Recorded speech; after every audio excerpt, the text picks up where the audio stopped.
Hello, my name is Benjamin Hart. I'm an American attorney and the managing director of Integrity Legal here in Bangkok, Thailand. As the title of this video suggests, we're discussing yet again this proposed six-nation visa system. I thought of making this video after reading a recent article from the Pattaya Mail. It's pattayamail.com. Article is titled, "Visa-Free Travel Across Southeast Asia Has Detailed Devils to Resolve."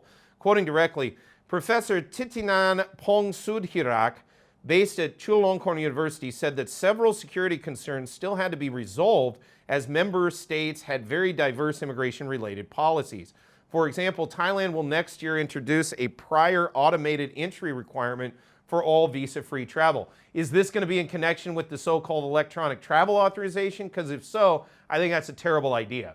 As I've discussed in other videos, the electronic travel authorization I think is going to be a bad thing for Thailand. I think it's going to discourage tourism.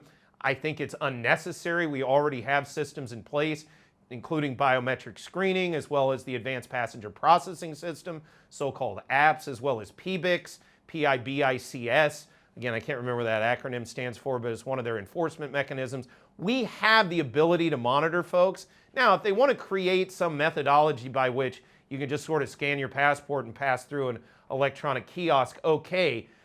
But as I've said in other videos, I kind of like the idea of having live immigration officers put some eyeballs on these people. We have plenty of staff. This is one of these things I've especially seen it in America, where the bureaucracy is just bloated, but nobody seems to do anything. You have to interact through digital things, and it's all automated and this, that, and the other thing. Meanwhile, we're spending more, at least in an American context, on the U.S. government than we've ever spent before, and yet I can't see anybody actually doing anything. I love that line from Office Space where he says, "What would you say it is you do here?" You know, I have to pose that question when looking at this scenario that seems to be sort of percolating up, that we're going to have all this digitization. We've hired all of these officers. The officers are just going to be doing whatever they're doing, sitting around like the Maytag repairman. I'm not sure what they're going to be doing. Meanwhile, you know, this digital system is going to just automate everything and nobody will have to do anything. So what's the point of having the officers? Again, I go back to my original point. I would rather have officers looking at people in real life, because there's little things that immigration can see that can shoot up red flags. And I'm sorry, there's no computer and there's definitely no automated sort of walk-through kiosk that's ever going to be able to perform that function to the same extent as a well-trained immigration officer. There just isn't. That said, quoting further, but the authorization is specific to Thailand. What happens under the proposed policy if a tourist first enters Cambodia but then crosses to Thailand? Well, I'm sure the WEF globalist faction of the world will love to swoop in with some supranational, again, supra, S-U-P-R-A -national.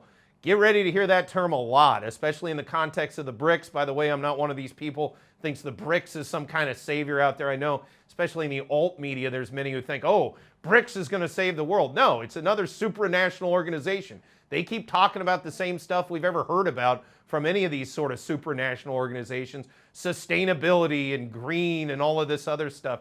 Again, I just fail to see how a supranational bureaucratic body is going to be well suited to sort of administering immigration law across all these different countries. Meanwhile, I don't want that.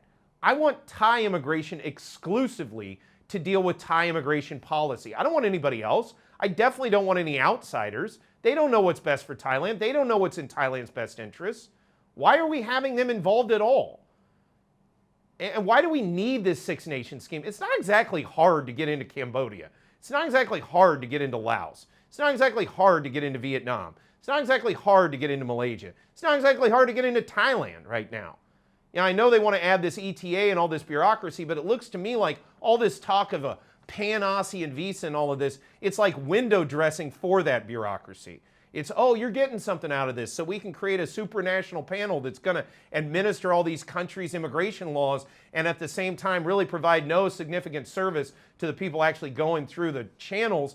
And meanwhile, it seems to me to be a substandard enforcement device for immigration law enforcement at checkpoints, at least here in the Kingdom of Thailand. That's the way it looks to me. That said, quoting further, the Thai Foreign Ministry believes that all related concerns can be sorted. Well, I'm sure they do. But that the initial, quote, 6 countries, 1 destination, unquote, policy will likely be a bilateral agreement with Vietnam or Cambodia. Then why are we talking about this? If it's going to end up bilateral, why all of this? It's just nonsense. Quoting further, a quick resolution across the region is unlikely. Yeah, because all these immigration apparatuses are probably not going to disagree or not going to agree. Quoting further, thus agreement will need to be reached on the database identification of criminal elements who would be quick to exploit ambiguities in specific countries. Better to make haste slowly. Again, that's what worries me, is they create a supranational body that begins administering national immigration policy out of some need to thwart foreign criminals. All of this looks to me like something that just simply is not in Thailand's best interest, and I fail to see where there's any major benefits that are even going to accrue to the public, because one, it's pretty clear to me this system is not going to come online anytime soon, and even if it does, it's not going to come online in the way that they're claiming it does under this rubric of 6 countries, 1 destination.